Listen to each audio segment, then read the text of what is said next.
ਜਿਹੜੇ ਕਾਂਗਰੈਸ਼ਨਲ ਸਿੱਖ ਕਾਕਸ ਦੇ Republican party ਦੇ ਚੇਅਰਪਰਸਨ ਨੇ ਔਰ ਫਰੈਜ਼ਨੋ ਤੋਂ ਕਾਂਗਰਸਮੈਨ ਨੇ ਡੇਵਿਡ ਵੈਲਾਡਿਓ ਔਰ ਇਸੇ ਤਰ੍ਹਾਂ ਜੇ ਨਿਊ ਜਰਸੀ ਡਿਸਟ੍ਰਿਕਟ ਤੋਂ ਮਿਸਟਰ ਜੋਸ਼ ਗੋਇਥਮਰ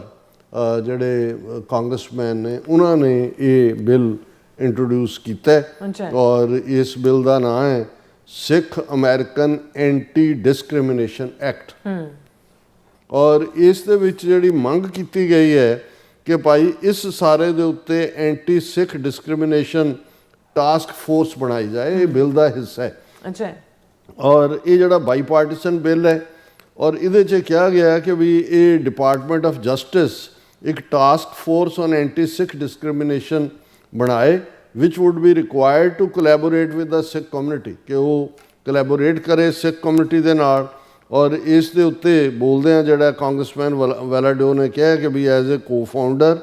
एंड को chair of American Sikh congressional caucus I am proud to stand firmly against anti-Sikh discrimination। और उन्होंने कहा कि भी सिख अमेरिकन जड़े ने उन्होंने बहुत सारी उन्होंने खिलाफ डिस्क्रिमिनेशन हेट क्राइम होए ने पास दे विच और डिपार्टमेंट ऑफ जस्टिस जड़ा इस दे उत्ते प्रभावशाली एक्शन ले इनू रोकण दे लई। और जिवें तुसीं कहा भी इहदे च एक वाधा यह है कि इहदे च ट्रांसनैशनल रिप्रैशन नू भी इस बिल का हिस्सा बनाया गया कि भी कल्ली ये नहीं है कि भी किसी ने तुहाडी शक्ल देख के जां तुहाडी प्रोग्रेस देख के जां दूजा कीता है भी फॉरेन गवर्नमेंट जिहड़ी है इंडिया दी ज़ाहिर है वो डेलीबरेटली इस लैंड दे उत्ते सिखां नूं निशाना बना रही है। और उहदे च उन्होंने वैलाडियो ने कहा कि भी मैं सेंट्रल वैली नूं रिप्रजेंट करदा जिथे कि वाइब्रेंट सिख कम्यूनिटी है और मैं इस मामले दे विच सिखां दे हक्कां और सेफ्टी दे लई काम करन लई वचनबद्ध है। इसे तरीके दे नाल जिहड़ा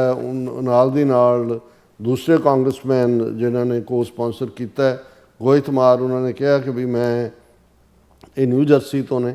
after listening directly to Sikh families and community leaders in north Jersey it is clear that Congress had to take decisive action कि भी मैं ये सुनदा कि भी किवें सिखां दे नाल धक्का हुंदा है वितकरा हुंदा है डिस्क्रिमिनेशन हुंदी है। और मैं जड़ा इस मामले दे विच फैडरल गवर्नमेंट जिहड़ी प्रॉपरली डिफाइन करे ट्रैक करे प्रिवेंट करे एंटी सिख हेट क्राइम नूं ताकि हर अमेरिकन अपने फेथ नूं फ्रीली और सेफली प्रैक्टिस कर सके।